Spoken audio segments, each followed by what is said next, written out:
Now blue is not enough. E aí pessoal, muito bem-vindos ao meu canal de viagens e bem-estar. Se vocês adoram se aventurar e cuidar da sua saúde, então vocês estão no lugar certo. Bora viajar juntos? Bom, a viagem para a Índia, ela foi tão intensa que é impossível falar sobre ela em um vídeo só. Para quem não assistiu o vídeo anterior, eu fiz um retiro de yoga em Rishikesh, no norte da Índia. E no primeiro vídeo eu detalhei com mais fotos e vídeos como foi a minha experiência. Já nesse vídeo, o objetivo é focar nas experiências mais interessantes da viagem e o que eu aprendi com elas. E nesse vídeo eu vou focar nas experiências em formato de lições. Bom, a primeira lição foi que para viajar para lugares remotos e com uma cultura tão diferente da nossa, é preciso ir com o coração aberto. E das dificuldades achar alguma beleza nelas. Não vai ser limpinho e agradável como a tua casa, e nesse momento tem que deixar de mimimi e respeitar o que vier. Ninguém viaja milhares de quilômetros para passar perrengue, mas resolvê-los e aprender com eles é uma boa forma de diminuir o estresse. Por exemplo, só um exemplo, 3 vezes eu saí correndo da meditação porque tinha um rato atravessando a sala de aula bem do meu lado. Nem precisa falar se eu consegui voltar a meditar, né? Enfim, é o que tem. Minha segunda lição, eu aprendi a não beber água em público. Vou explicar o porquê. Eu deixava minha garrafinha de água dentro da mochila e entrava em algum estabelecimento ou lojinha quando eu precisava beber água. E eu juro que não é pão durice, mas me cortava o coração toda vez que eu ia beber água na rua e as criancinhas, idosos ou pessoas em situações de rua em geral corria para me pedir água. Nem precisava entender hindu, eles só abriam a mão e pediam uma garrafa. Eu sempre entregava a garrafa inteira, é claro, mas imagina passar um mês na Índia e doar garrafas de água para todas as pessoas em situação desfavorável, que são muitas. Não era tão fácil assim encontrar água que pudesse confiar para beber, e essa é uma outra dica importante da Índia. Por isso eu sempre comprava nos mesmos lugares que eu não tinha passado mal e conferia se a garrafa estava com lacre e não estava rompida. Era triste, mas eu via muitos indianos melhores de vida dando água mineral para as vacas na rua, mas não davam para as pessoas em situação de rua e muitas vezes expulsavam da frente de seus comércios. Bom, foi assim que eu aprendi a dar valor, inclusive à água que eu bebo, e ao mesmo tempo que atos de generosidade na Índia podemos fazer na medida do possível e dentro da nossa realidade. Óbvio que a minha vontade era comprar água para todas aquelas pessoas, mas muitas vezes eu podia ficar sem água o resto do dia.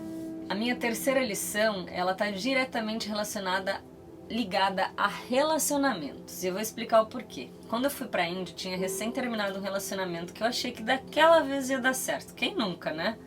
Eu tava no emprego dos meus sonhos e tinha encontrado um cara legal lá, e logo que eu fui pra Índia o relacionamento acabou. E um fato curioso é que não só eu, mas mais dois participantes do retiro também teve o fim de relacionamento, inclusive um era noivado. E em uma aula sobre a filosofia do yoga, estávamos todos aprendendo sobre ego. E o professor dizia que temos que deixar partir. O que é deixar partir? Por exemplo, a dor de um término de relacionamento, ela acontece porque tu queres a dor. Na verdade, ela não existe. E é como se o término faz com que a sua mente o vê como negativo e processa uma dor que com o tempo passa. Por que a dor passa com o tempo? Porque com o tempo tu passa a não pensar nisso o tempo inteiro. E isso adormece ou desaparece, mas cada vez que pensas nela, na dor, ela reaparece. Na verdade é puro ego. Por isso, ao término de um relacionamento, o professor dizia, deixa a pessoa partir, mande amor e paz, não foca na dor ou no negativo, porque será pior. É ego, não existe diferente de uma... É diferente de uma dor física, por exemplo. Eu lembro que eu cheguei a argumentar com o professor, dizendo que a dor existia sim, porque eu a sentia. E ele disse que não existia se eu decidisse que ela não existisse mais. A gente que decide, com certas situações, cultivar tamanha frustração. Pensamentos, e é como se esses pensamentos nascem e crescem como árvores cheias de ramos e galhos em uma velocidade que nós mesmos alimentamos. Incrível isso, né? Deixe partir ao invés de disseminar o ódio, a tristeza e a frustração em relação àquele relacionamento passado. O professor dizia, ore pela pessoa e ao invés de focar em cada coisa negativa que te fez sofrer naquele relacionamento, mande paz e amor. Minha quarta lição foi sobre a minha experiência com a Ayurveda, que até então eu pouco tinha ouvido falar.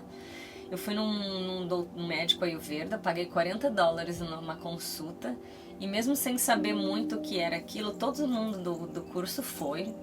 E vergonha alheia, mas eu fui também porque eu ouvia falar sobre os doshas, sabe? Ar, terra, fogo, vata, pitta, kapha. E eu queria saber qual que era o meu dosha predominante. E depois de me fazer uma série de perguntas pontuais na consulta e me examinar, o médico me perguntou como última pergunta se eu era casado ou tinha namorado. E eu respondi que eu recém tinha terminado um relacionamento. Ele disse que eu não tinha encontrado um amor incondicional, que não era o verdadeiro amor, porque não era incondicional. E que quando eu encontrasse, eu não teria que mudar ou que renunciar nenhuma coisa, ou me anular para ser aceita pela pessoa. E falando sobre isso, calmamente aquele médico indiano de pelo menos uns 60 anos de idade encheu uma xícara de chá, colocou uma colher de açúcar, mexeu e depois me mostrou a xícara e me perguntou, tu estás vendo açúcar? E eu respondi, não. Ele disse, o verdadeiro amor é assim, tu não vê o que é chá e o que é açúcar, ele dissolve para adoçar o chá e tu não vê, é incondicional. Qualquer um que pedir para tu mudar por ele não te ama de fato. É um amor, não é um amor puro ou incondicional, é puro ego. E gravem essa palavra, ouvi 10 mil vezes na Índia o que é ego, o que é ego, o que é ego.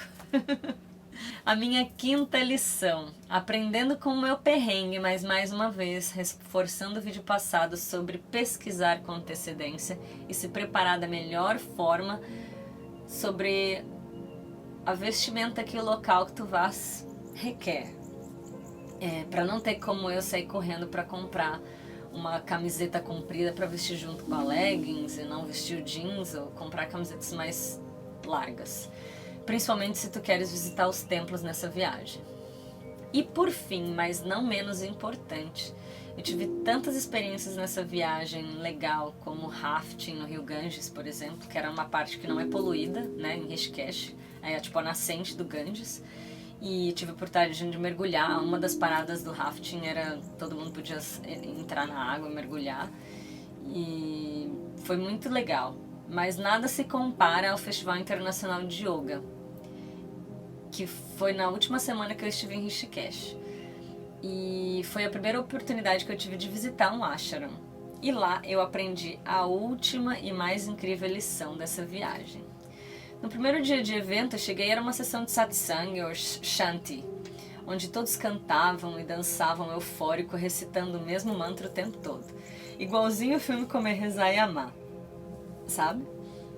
Na porta do ashram eles tinham algumas tendas, onde uma delas tinha uma moça fazendo tatuagem de rena nas mãos e braços, pintura facial, mas não com rena, era uma pintura em relação ao evento. Tinha uma outra tenda onde nós podíamos escolher um tecido bem bonito e as moças na hora montavam um sari por cima da nossa roupa mesmo.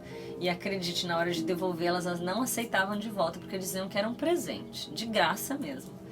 E a única coisa que eles estavam de fato vendendo eram livros e chocolate balls. Eu pensei que era tipo brigadeiro, mas é com tâmara, é uma trufa de chocolate misturada com tâmaras, que pro meu gosto eu não curti muito não. E por outro lado, na tenda de livros tinha um monge com vestes laranjas e um sorriso super amigável, calmo. E eu comecei a folhear os livros, os resumos, para ver se era o que eu estava procurando. Mas nada do que eu li ali era o que eu estava procurando. E ele me perguntou se eu precisava de ajuda, e eu respondi que procurava alguma biografia ou livro de alguém que passou por uma jornada espiritual ou uma jornada pessoal de busca, assim como aquele livro Comer, Rezar e Amar. E ele disse que o livro que eu estava procurando não estava ali. Eu estava pronta para agradecer e ir embora, quando ele disse, sabe que a senhorita precisa... Sabe por que, senhorita, o que procuras não está aqui? E eu olhei bem nos olhos dele, naquele olhar tranquilo e sereno, meio sem entender o porquê. Então, calmamente, ele me respondeu que o livro que eu procurava não estava ali porque eu ainda não o tinha escrito. que eu mesma deveria escrever e lançar um livro sobre a minha jornada pessoal e assim ajudar outras pessoas que estivessem na mesma busca que eu. Cara, eu fiquei em choque, porque eu sempre tive o maior sonho de escrever um livro e nunca soube sobre o que ou por onde começar. Eu nunca vou me esquecer daquela cena. E enquanto eu ainda estava refletindo sobre aquela cena, era intervalo do evento e todos foram convidados a jantar. Um jantar de graça, sim. Imagina que foi ali que eu tive o prazer de ver o amor, a serenidade, o sorriso e o prazer com que os próprios monges do ashram serviam os nossos pratos. Todos estávamos sentados em tapetes no chão, enquanto um passava entregando pratos, outros talheres, e cada um que vinha atrás trazia uma panela com um alimento diferente. Eu olhei para mim mesma, que trabalho na área de hotelaria e ganho para isso, né? Que de vez em quando sorri o tempo todo, ou tratar alguém com amor e serenidade é tão difícil, e eles estavam ali de graça, me servindo com tamanha delicadeza e respeito. Naquele momento eu lembro que eu chorei, um choro de felicidade por poder estar ali, por poder compartilhar com os colegas do curso um momento tão especial e por ter chegado nessa reflexão e naquele conselho do monge. As últimas fotos e vídeos se referem à cerimônia Aarti, não sei se é assim que pronuncia. Ela acontece todos os dias antes do pôr do sol às margens do rio Ganges. Para quem não é hindu, vê a cerimônia como um espetáculo de luz, som e perfume, já que tem muita vela, cântico e incenso, mas para os crentes é um espetáculo de luz, som e fogo em honra à deusa Ganga, o rio Ganges. E durante a cerimônia são colocadas oferendas na água, são pequenos cestos feitos de folha com uma vela muito fácil de comprar ao redor da cerimônia. E ali tu faz aquela oferenda e também o ato de deixar partir. Bom, eu espero que vocês tenham gostado do vídeo e que ele possa inspirá-los a conhecer esse lugar tão incrível. Não se esqueçam de se inscrever nesse canal para acompanhar mais dicas de viagem e bem-estar como essa. Namastê!